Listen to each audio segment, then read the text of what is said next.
네, 북한의 이번 ICBM 발사 통일외교부 윤진 기자와 좀 더 들여다보겠습니다. 윤 기자, 북한이 어제 쏜 미사일이 화성 17형이 아니라 과거에 발사했던 화성 15형이라는 얘기도 있어요.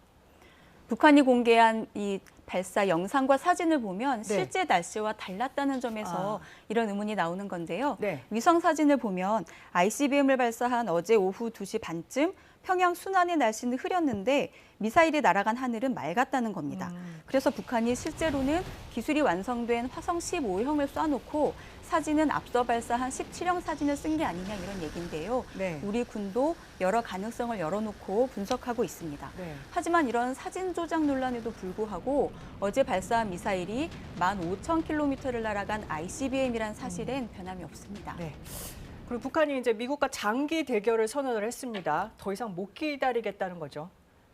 김정은 위원장의 발언을 보면 어조가 조금씩 달라지는 걸 확인할 수 있습니다. 네. 강대강 선대선 원칙, 대화도 대결도 준비돼 있다.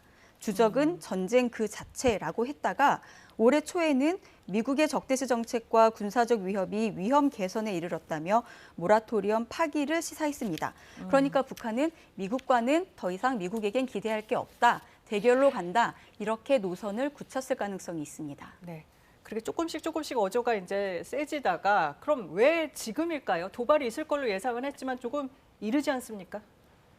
애초 우리 정부나 정보 당국은 북한의 각종 기념일이 많은 다음 달에 ICBM을 쏠 거다 이렇게 예상을 했었거든요. 네. 예측보다 발사 시점이 빨라진 건데 우크라이나 전쟁이 영향을 미쳤을 수 있습니다. 네. 우크라이나가 핵을 포기한 뒤에 러시아로부터 침공을 받았죠. 이 미국뿐 아니라 우방국인 중국이나 러시아로부터도 자신을 지킬 수 있는 건 핵무력뿐이다. 이렇게 판단했다면 핵 개발에 더 속도를 내려 할 수 있습니다. 네. 또 유엔 안보리 상임이사국인 중국과 러시아가 미국과 대립각을 세우고 있어서 유엔 차원의 강력한 대응이 어려운 이 상황을 노렸을 수도 있습니다. 네. 무엇보다 지금 미국의 관심이 온통 우크라이나에 가 있어서 이 틈을 노렸을 수도 있습니다. 네. 그렇다면 이제 앞으로 북한의 행보 어떻게 전망할 수 있을까요?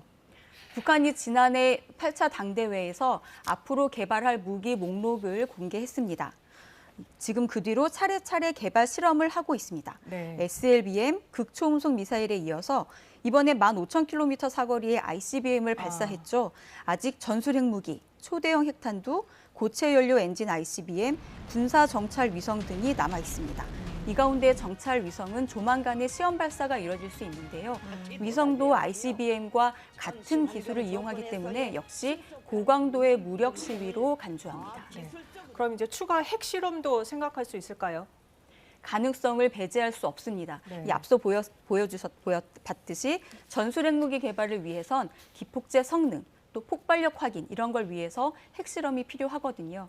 북한이 2018년에 풍계리 핵실험장을 폭파했는데 네. 최근에 핵실험장을 다시 복구하는 정황이 포착됐습니다. 그랬죠. 하지만 핵실험은 워낙에 파급력이 커서 미국이나 국제사회의 대응을 보면서 어떻게 할 건지 결정할 걸로 보입니다. 네.